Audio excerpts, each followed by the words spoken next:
I think we talked a little bit about the different options in medicine, and I think a case can be made for this. And the fact that this system is fragile, just think about in 1989 or 88, did anybody know how fragile the Soviet system was?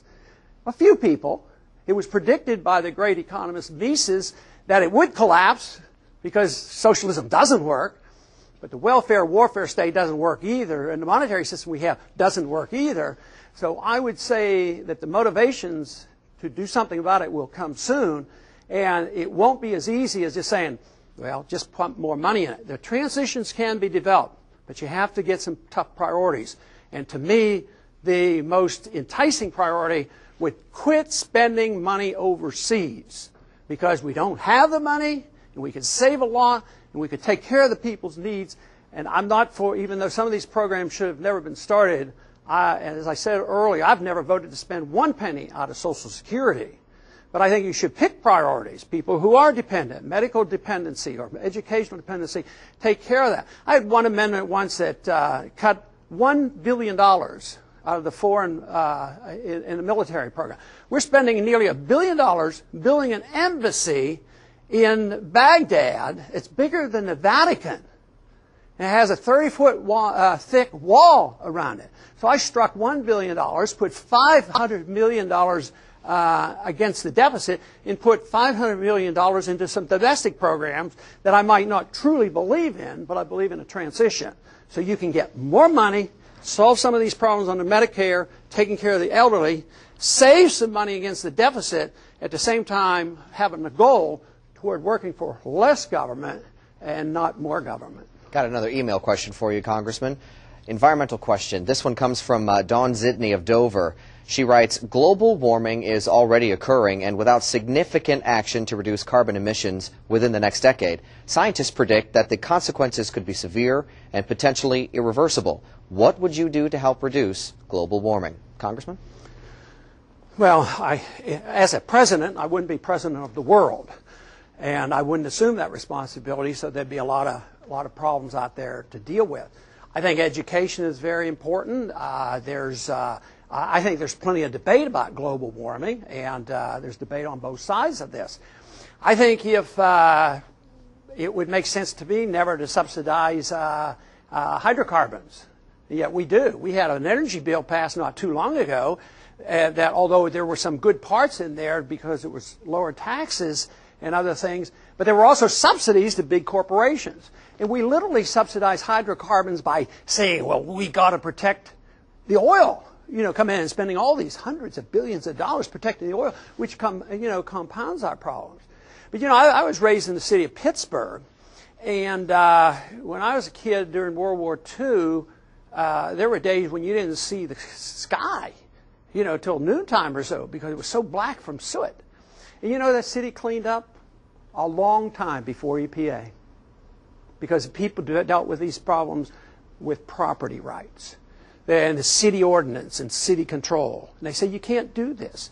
It was our rejection of the principle of private property during the Industrial Revolution, where big corporations and governments colluded to give them excuse. In Pittsburgh, the government sewage was dumped in the rivers. Our governments still pollute a lot. Sometimes government's polluting more than private industry. But this whole idea that anybody has the right to pollute with hydrocarbons or emissions is wrong. And yet they were excused for a long, long time, and they still are excused, even though our solution, instead of going back to a property rights solution, they go back to the bureaucracy. If we just had an EPA, everybody's guilty until proven innocent, and we'll write the laws without congressional approval that we're going to solve this problem. But I think there are times when it would be very legitimate. We're close to Canada. There's no reason why we can't talk to Canadians, the United States, in dealing with some of these, when you share rivers and share air. This is one time where I think an understanding between two countries, a lot different than world government. And the same way with Mexico, this is very, very important. So you take care of your own responsibilities, your personal responsibilities, protect your property, never damage somebody else's property. You do this in the city like they did in Pittsburgh. You do it within the state. And then you have a federal responsibility to deal international with borders. Let's go back to the audience. We have another audience question. Oh, great. Oh, you're right here. Tell us your name, where you're from. Chris Jones from Meredith, New Hampshire. Congressman, just to get to know you a little bit better, if you were not running right now for office, is there a current candidate that you would identify with most? Hence, who would you vote for yourself?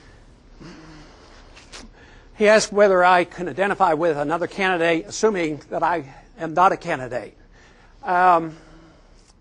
Not wholly, but I have. But there's been some who have hinted that they might run, who have had sort of an enlightenment with foreign policy, and that's Chuck Hagel. You know, he's talking about a more humble foreign policy, which we had been promised, but we don't have. And he has some military experience. But the truth is I don't know a lot about his other programs. But since foreign policy to me is so important, I would look at what his views are. And on the Democratic side, it just happens that Dennis Kucinich is a good friend of mine, and his views, and he's an honest person. And when he when we were dealing with Kosovo, the Democrats were in charge, but he resisted it. But of course, the Republicans resisted it strongly. You know, this is interesting. Now that I bring that subject up, when the Kosovo War was going on, there was a vote in Congress to delete spending. You know, like they pretended that they might do with not supporting this escalation. And those of us objected, were unpatriotic and not supporting the troop. Well, there was a vote, and 108 Republicans against 48 Republicans voted to stop funding for the war going on in Kosovo. And all of a sudden, those are the same people who are saying that if I say that in Iraq, you know, I'm not protecting the troops. The point being, though, that Dennis has been on both, you know, he's been consistent on this, and therefore I would think that he's a decent candidate, although he is a Democrat right now, but on the Republican side it would be more Chuck Hagel. Congressman, let's jump off the campaign trail for a minute. Let me ask you a little bit about being back home. You were sharing with me before we began the show today that you sometimes play second fiddle to the missus and her cookbook. Share with us that story. Oh, my goodness, yes. Okay. I was telling the story that one of the things we do in our district, it was mentioned earlier that I have a large family and 17 grandchildren and one more coming soon. And 3 of our kids are in medicine. But my wife claims she doesn't know anything about politics. But we were in a very, very tough race, and since I have these kooky libertarian ideas that you should be left alone, let alone, and not be molested by your government, they say, well, he's such a bad guy. And they did some pretty nasty stuff to me, both Republicans and the Democrats, although I was running as a Republican. She came up with this idea of a cookbook. She said, well, let's send a cookbook out, have our house, you know, our family recipes in there, and put pictures of all our kids.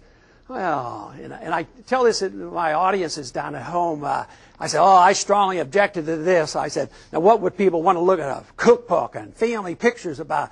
I said, they want me to talk about the Exchange Stabilization Fund and the IMF and the Federal Reserve. And I tell the crowd that, and I said, well, I finally decided we'll try it.